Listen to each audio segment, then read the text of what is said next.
कमार व्यवहार तो समस्ते जानी तथापि कमा प्रति दृष्टि नदेले बहुत किसी असुविधार सम्मुखीन होता है।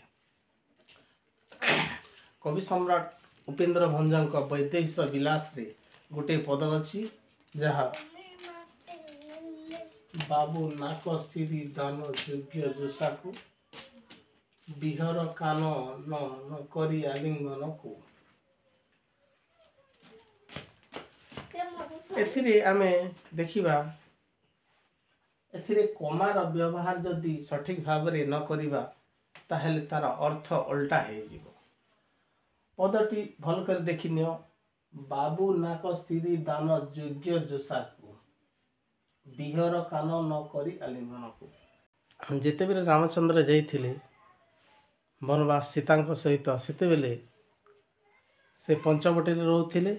शूर्पणखा ताकू आसी श्रीराम को आसी विवाह पाई प्रेम निवेदन करथिले किंतु रामचंद्र कहिथिले जे तांकर पत्नी अछंती से विवाह करि पारिबि नहीं। लक्ष्मणकर जदियो पत्नी अच्छी तथापि मध्य से एकाकी आसीचंती तांकू से जदि प्रेम निवेदन वा विवाह प्रणय पाई से कहि पारंती। या पर से लक्ष्मण पाखक जाइथिले किंतु लक्ष्मण मध्य सेहीपरि तांको अनादर कले। से कहले रामचंद्र होइछथि मोर मालिक बा स्वामी तांको तमे विवाह पाई प्रस्ताव रख। एथिरे विरक्त उत्तक्त हेछि शूर्पणखा। लक्ष्मण तांको नाक आ कान काटिछि। श्रीराम लक्ष्मण को कहवा लक्ष्मण को पाखक पठे देइछन्ति गोटे पत्र देइछन्ति। से पत्र रे एई पदटा लिखा हेथिला हेले से तार अलगा अर्थ से व्यवहार किपरि करिछन्ति ताहा आमे एठिरे देखि परिबा।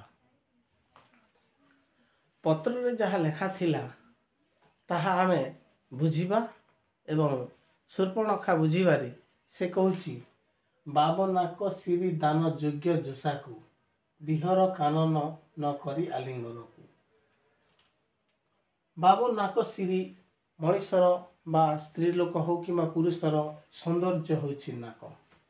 योग्य जोशा अर्थ स्त्री, बिहर अर्थ भ्रमण करिबा, कानन अर्थ जंगल,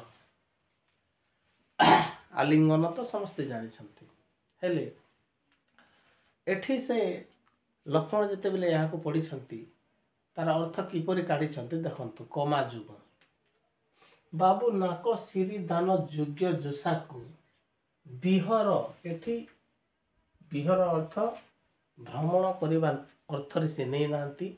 बिहर अर्थ छेदन अर्थ कान कान को काट न करी आलिंगन। कान न को छाड़ी एठी न करी आलिंगन